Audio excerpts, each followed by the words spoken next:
আমি পরিষ্কার বলছি, কোনো নেতার কথা শুনবেন না, কোনো রাজনৈতিক দলের কথা শুনবেন না, কোনো পুলিশ কম্প্রোমাইজ করবেন না।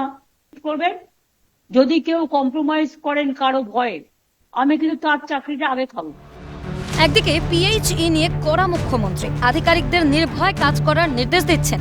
অপরদিকে খানাকুলের পোল 1 নম্বর গ্রাম পঞ্চায়েতের সুলুটে এক মহিলার জমি পিএইচইর কাজে ব্যবহারের নামে দখলদারির অভিযোগ, চাকরির টোপ দিয়ে প্রতারণা, কাজ করায় তৃণমূল নেতা তথা পঞ্চায়েত সদস্য।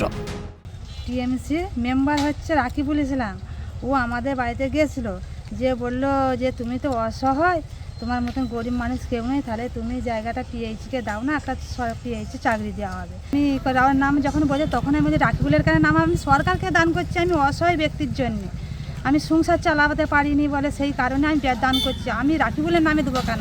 একটু তর্কতর্কি হচ্ছে, ভোরবেলায় যে আমাদের বাড়িতে তখন আমার বিচেন তেন উঠিনি, তখন যে আমাদের ঘরে হামলা করে। জায়গাটা এই যে চাকরি দেবো বলে নিয়েছিল, নিয়ে আর সে নিজের নামে করে নিয়েছে। ভয় দেখাচ্ছে। হ্যাঁ, ভয় দেখাচ্ছে, যে মারবো। মুখ্যমন্ত্রীর নির্দেশকে বুড়ো আঙুল, শীতের সময় হাড় কাঁপাচ্ছে শাসক নেতার দাপট, দায় ছেড়েছেন তৃণমূল নেতা।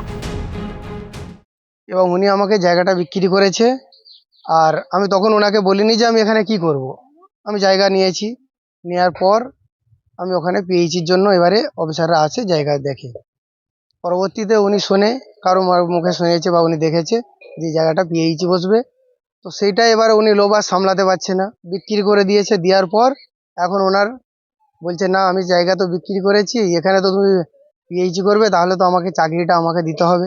আমাদের নেত্রী মমতা বন্দ্যোপাধ্যায় বলেছে, পিএইচি নিয়ে যারা যারা দুর্নীতির সঙ্গে যুক্ত থাকবে কোনো আপোষ নয়, তৎক্ষণাৎ প্রশাসনকে বলছে অ্যাকশন নিতে।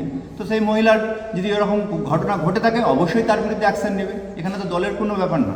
মহিলা তো বলছে যে তিনি যাবেন কি করে, তিনি তো ভয় পাচ্ছেন, তাকে তো হুমকি দেওয়া হচ্ছে। সেটা আমার কাছে যখন এসেছে আমিও তাকে আশ্বাস দিয়েছি যে এই ধরনের যদি ঘটনা ঘটে থাকে আমি দায়িত্ব নিয়ে বলছি, যদি সত্যিকারের এই ধরনের ঘটনা ঘটে থাকে ওই মহিলার পাশে আমি থাকবো।